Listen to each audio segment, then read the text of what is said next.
Uji kompetensi 6. 1. Pada hakikatnya, kebinekaan bangsa Indonesia merupakan rahmat Allah Subhanahu wa Ta'ala, sekaligus merupakan sebuah potensi sekaligus tantangan bagi bangsa Indonesia. Jelaskan maksud tersebut. Jawaban. Maksud dari pernyataan tersebut adalah bahwa kemerdekaan adalah sesuatu berkah yang diberikan oleh Allah Subhanahu wa Ta'ala kepada bangsa Indonesia. 2. Jelaskan dan berikan contoh terkait dengan ancaman di bidang militer. Jawaban. Ancaman militer tentu sangat berhubungan dengan hankam karena berpotensi mengganggu rasa aman dan damai dan mengakibatkan ribuan rakyat mengungsi di Ukraina Barat. 3. Jelaskan dan berikan contoh agresi yang berskala paling besar yang pernah dialami di Indonesia. Jawaban. Agresi militer tentunya mengancam keutuhan kedaulatan negara dan wilayahnya karena telah menyerang bangsa lain, biasanya diikuti dengan tujuan tertentu. 4. Ancaman non-militer pada hakikatnya disebabkan oleh pengaruh globalisasi. Jelaskan hubungan ancaman non-militer dengan pengaruh globalisasi. Jawaban. Dan membahayakan kedaulatan serta keutuhan wilayah dari suatu negara dan dapat membahayakan keselamatan segenap bangsa. 5. Pada hakikatnya, ancaman dalam kebinekaan yang berdimensi politik dari sumber dari dalam negeri dapat berupa pengerahan massa dan separatisme. Jelaskan maksud pernyataan tersebut. Jawaban. Maksud pernyataan tersebut adalah ancaman dari negeri ini yang bersifat politik dan akan menyebabkan atau dilakukan berupa pengerahan massa yang itu sendiri. Soal berikutnya tentang bela negara. 1. Bagaimana pendapat kalian tentang program bela negara? Jawaban. Program bela negara program yang seharusnya mendapatkan dukungan dari segenap warga negara Indonesia karena program ini menyangkut kepentingan dan keamanan warga. 2. Apa yang akan dilakukan jika kalian termasuk dalam program bela negara? Jawaban. Menyukseskan program bela negara tersebut dengan cara mengikuti setiap kegiatan yang menjadi bentuk dari program bela negara. 3. Setujukah kalian dengan program pemerintahan tersebut? Jawaban. Setuju. Karena bela negara, sikap dan perilaku warga negara NKRI yang berdasarkan Pancasila, Undang-Undang Dasar 1945 dalam menjamin kelangsungan hidup bangsa. 4. Apakah kesediaan mengikuti program bela negara ini menunjukkan sikap cinta tanah air? Jawaban. Ya, setuju saja, karena sebagai warga negara yang baik, kita harus membela tanah air agar tidak bisa dijajah oleh bangsa yang lain. 5. Bagaimana mempertahankan jiwa dan semangat bela negara? Jawaban. Merupakan jiwa patriotik, rasa cinta kepada tanah air, semangat kebangsaan, keistimewaan sosial, kesadaran akan sejarah perjuangan bangsa Indonesia, dan menghargai jasa para pahlawan. Assalamualaikum warahmatullahi wabarakatuh. Nama saya Nia Suparmawati dari kelas 12 IPS 5 akan menjelaskan tentang tugas kelas 10 bab 5, yaitu integrasi nasional dalam bingkai Bhinneka Tunggal Ika. Soal nomor 1 yaitu apa arti dari semboyan Bhinneka Tunggal Ika? Semboyan Bhinneka Tunggal Ika memiliki arti berbeda-beda namun tetap satu jua. Nomor 2 yaitu apa hubungan antara persatuan dan keberagaman? Persatuan dan keberagaman memiliki hubungan dalam menjaga integrasi bangsa di dalam konteks Bhinneka Tunggal Ika. Untuk menyiasati dan mengantisipasi adanya kemunculan ATHG, yaitu ancaman, tantangan, hambatan, dan gangguan dalam negara Indonesia. Soal nomor 3 yaitu mengapa persatuan sangatlah penting bagi negara Indonesia. Dengan adanya persatuan di negara Indonesia, warga dapat mengantisipasi untuk mencegah adanya ATHG. Soal nomor 4 yaitu bagaimana cara menjaga komitmen persatuan. Jawabannya adalah adanya kesadaran dari setiap warga negara untuk membela negara.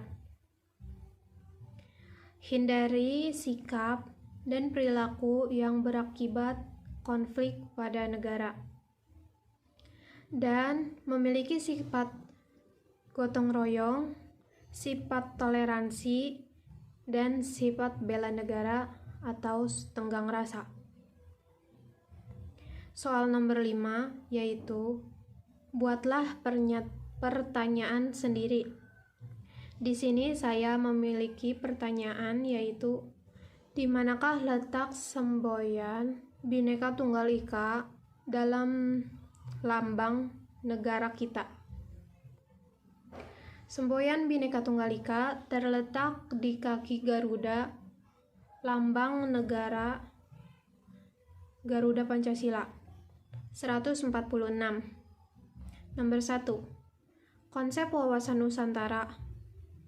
Nomor 2. Kebudayaan daerah sebagai kebudayaan nasional. Nomor 3. Dasar falsafah negara Indonesia Pancasila. Nomor 4. Bentuk NKRI. Dan nomor 5. Konstitusi Negara Indonesia Undang-Undang Dasar 1945. Ada pula tugas terakhir yaitu tentang faktor internal dan faktor eksternal. Faktor eksternal yaitu memanfaatkan sumber daya alam sendiri untuk kepentingan diri sendiri. Menjaga dan melindungi negara NKRI sebagai suatu kesatuan. Memperkuat stabilitas keamanan NKRI. Memperkuat perekonomian Indonesia. Mempertahankan hak milik negara kita dari negara lain. Faktor internalnya yaitu menghormati perbedaan agama, budaya, dan ras. Menjaga ketertiban dalam mentaati peraturan. Ikut membantu korban bencana dari daerah lain. Assalamualaikum warahmatullahi wabarakatuh. Saya Lina Sintia dari kelas 12 IPS 5. Di sini saya akan menjelaskan tugas PKN kelas 10. Bentuk sikap selektif terhadap sistem pemerintahan Indonesia. Di lingkungan keluarga. 1. Senantiasa saling mengingatkan dan mengajak keluarga untuk mendekatkan diri pada Sang Pencipta. Di lingkungan sekolah, tidak bersikap senioritas pada adik kelas. Di lingkungan masyarakat, aktif ikut serta dalam kegiatan ronda malam, gotong royong, arisan, dan sebagainya. 2. Di lingkungan keluarga, mentaati aturan yang berlaku dalam keluarga. Di lingkungan sekolah, menjadi siswa atau siswi yang giat dan aktif dalam proses pembelajaran. Di lingkungan masyarakat, ikut menjaga kerukunan antar warga. 3. Di lingkungan keluarga, menghindari ucapan ketika diminta bantuan oleh orang tua. Di lingkungan sekolah, tidak bersikap apatis kepada teman yang membutuhkan bantuan. Di lingkungan masyarakat, menjenguk tetangga yang sakit. 4. Di lingkungan keluarga, membantu adik atau kakak dalam proses pembelajaran. Di lingkungan sekolah, menjalankan peraturan sekolah semaksimal mungkin. Di lingkungan masyarakat, saling menghormati perbedaan agama. 5. Di lingkungan keluarga, tidak menyakiti perasaan orang tua dengan salah satu cara tidak terjebak dalam pergaulan bebas. di lingkungan sekolah, membuang sampah pada tempatnya, tidak di laci meja, ruang kelas, bahkan kamar mandi.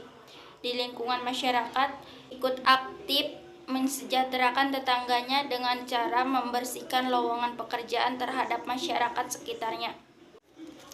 Tugas yang kedua, NKRI, makna desentralisasi. Rumusan hasil diskusi. Desentralisasi adalah penyebaran kewenangan dari pemerintahan pusat kepada pemerintahan daerah untuk mengurus urusan rumah tangga sendiri, berlandaskan aspirasi dan hakiatnya dalam kerangka negara Kesatuan Republik Indonesia.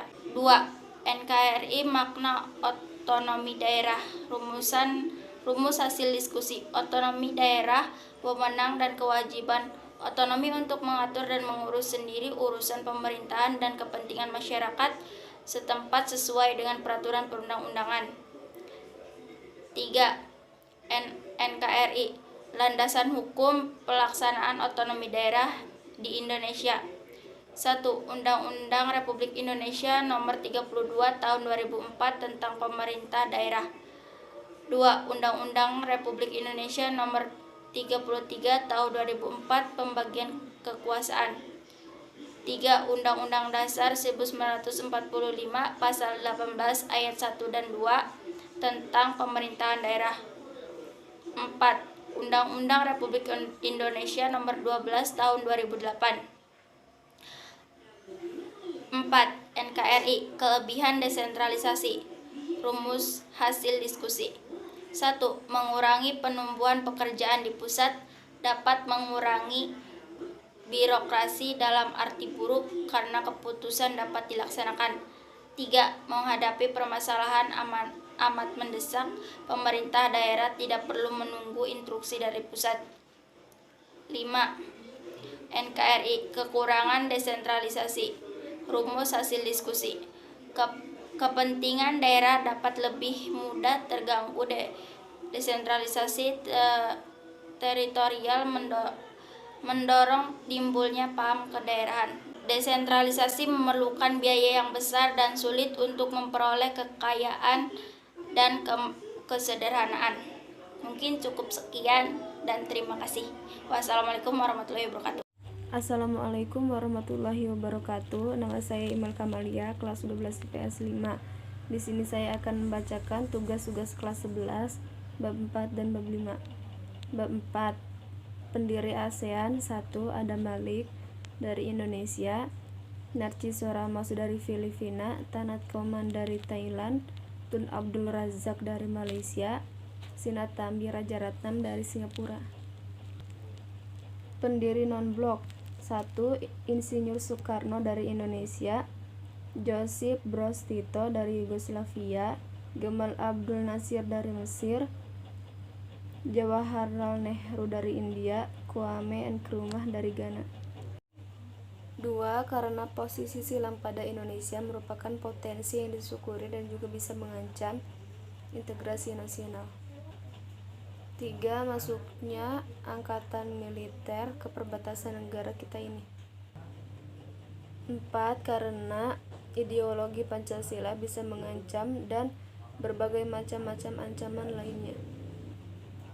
5. Jika kejadian tawuran itu sering terjadi di sekolah maupun di masyarakat, sebaiknya menghubungi kejadian seperti itu ke polisi setempat mencegah kejadian seperti itu terjadi. Sekian dari saya. Wassalamualaikum warahmatullahi wabarakatuh. Uji kompetensi bab 5. 1. Indonesia merupakan negara yang unik. A. Posisi silang Indonesia dari aspek kewilayahan. Ditinjau dari aspek kewilayahan, negara kita terletak di tengah-tengah benua Australia dan Asia. Posisi yang menyilang ini memberikan keuntungan bagi negara kita berupa lokasi yang sangat strategis. B. Posisi silang Indonesia dari aspek kehidupan sosial. 1. Berada di antara daerah berpenduduk padat dan berpenduduk jarang. 2. Ideologi Indonesia terletak di antara komunisme dan liberalisme. Assalamualaikum warahmatullahi wabarakatuh. Perkenalkan, nama saya Rostalidiani dari kelas 12 IPS 5. Di sini saya akan membacakan tugas kelas 11 bab 3. Tugas mandiri 3.1. Nomor 1, carilah 3 pengertian hukum menurut para pakar. Menurut MH Tirtamijaja, hukum adalah seluruh aturan yang wajib diikuti untuk mengatur pergaulan hidup. Bagi orang yang melanggar hukum akan diancam denda, kurungan, penjara, dan bentuk sanksi lainnya. Adapun yang menaati hukum akan memperoleh kebahagiaan. Menurut Abdul Qadir Muhammad, hukum adalah segala peraturan tertulis dan tidak tertulis yang mempunyai sanksi yang tegas terhadap orang yang melanggar. Menurut Tullius Kikerko, hukum adalah pikiran tertinggi yang ditanamkan oleh alam pada diri manusia mengenai sesuatu yang boleh dan tidak boleh dilakukan. Nomor 2, kesimpulan pengertian hukum. Hukum adalah peraturan atau suatu syarat yang harus dipatuhi untuk menjaga ketertiban dan keamanan masyarakat dan juga mengatur pergaulan hidup. Sekian dari saya, mohon maaf bila ada kesalahan. Ditutup. Wassalamualaikum warahmatullahi wabarakatuh. 1. Menurut John Locke, definisi HAM-nya adalah hak asasi adalah hak-hak yang diberikan langsung oleh Tuhan Yang Maha Esa kepada manusia sebagai hak yang kodrati. Definisi kewajiban HAM-nya adalah seperangkat tindakan yang bersifat mengikat dan melekat pada diri setiap manusia. 2. Menurut Prof. Konjoro Purba Pranoto, definisi HAM-nya adalah suatu hak yang sifatnya mendasar atau asasi. Kewajiban HAM-nya adalah hak yang bersifat asasi. 3. Menurut Muladi, definisi HAM-nya adalah segala hak pokok atau dasar yang telah melekat pada diri manusia dalam kehidupannya. Definisi kewajibannya adalah kewajiban asasi manusia harus dijalankan, maka dari itu terbentuknya HAM. Assalamualaikum warahmatullahi wabarakatuh. Nama saya Ratnalia Rahayu dari kelas 12 IPS 5. Jenis ancaman, bentuk strategi, dan indikator keberhasilan. 1. Jenis ancaman terhadap ideologi. Bentuk strateginya melaksanakan pendidikan Pancasila dan kewarganegaraan mulai dari sekolah dasar hingga menengah atas. Indikator keberhasilan, makin banyak masyarakat menyadari bahwa Pancasila adalah ideologi yang tidak bisa diganggu-gugat. 2. Ancaman terhadap politik. Bentuk strateginya membubarkan organisasi-organisasi yang bertentangan dengan Pancasila. Indikator keberhasilannya dibubarkannya HTI sehingga mereka kehilangan ruang gerak.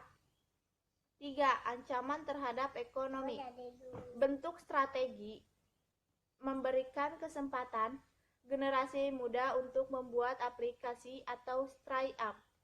Indikator keberhasilannya, Gojek sebagai aplikasi transportasi lokal berhasil membuat lowongan pekerjaan baru.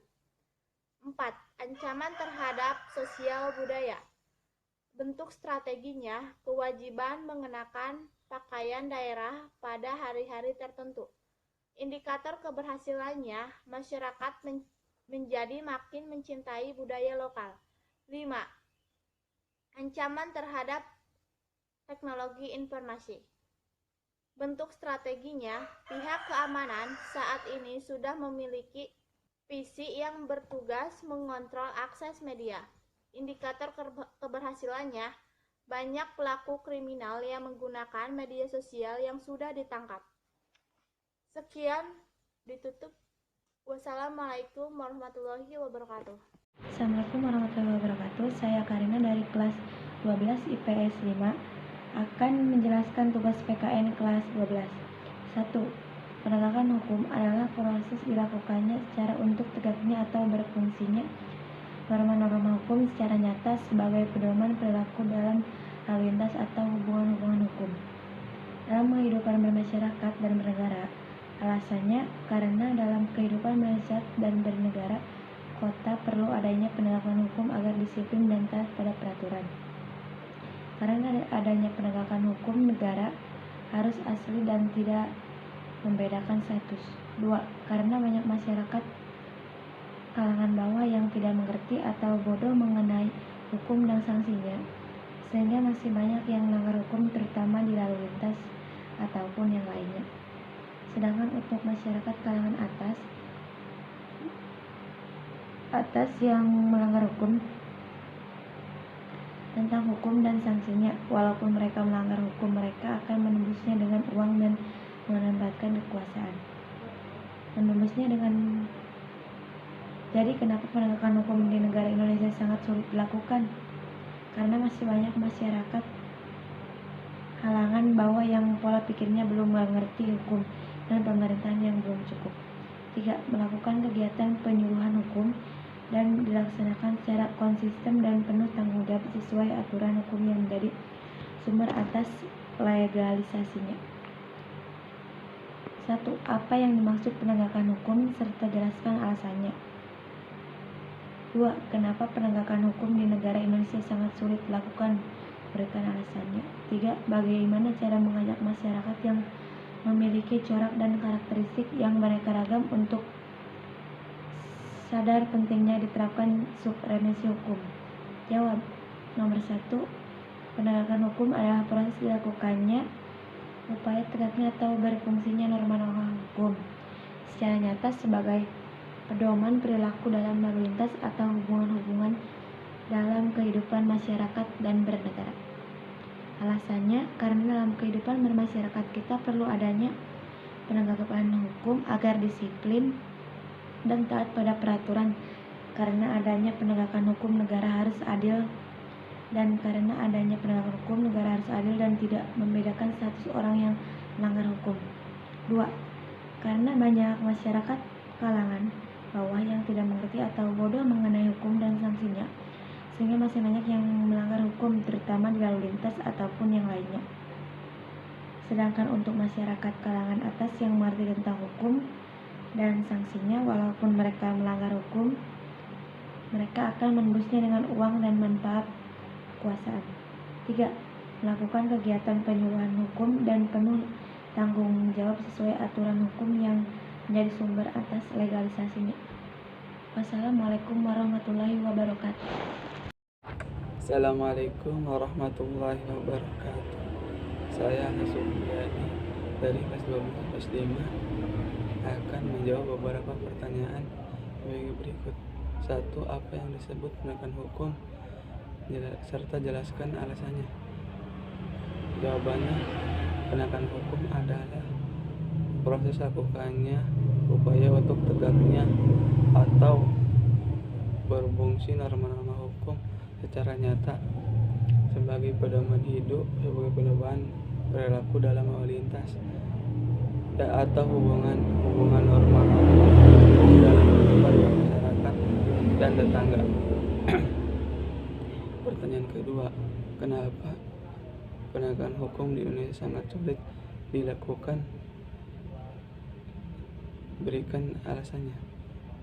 Jawabannya adalah hal ini karena pola pikir pengetahuan yang beda. Jika kalangan orang bawah keinginan atau taat pada suatu mematuhi hukum yang telah diatur, hal ini disebabkan kurangnya pengetahuan dan pendidikan yang mereka miliki sangat terbatas dan tidak dapat mengetahui bahwa ada sanksi yang akan meningkat jika dilanggar. Sedangkan orang-orang atas cenderung mengikuti hukum aturan-aturan yang ada karena mereka telah memiliki pengetahuan yang banyak tentang hukum dan sanksinya. Pertanyaan ketiga, bagaimana cara mengajak masyarakat yang memiliki corak dan karakteristik yang beraneka ragam untuk sadar pentingnya diterapkannya supremasi hukum.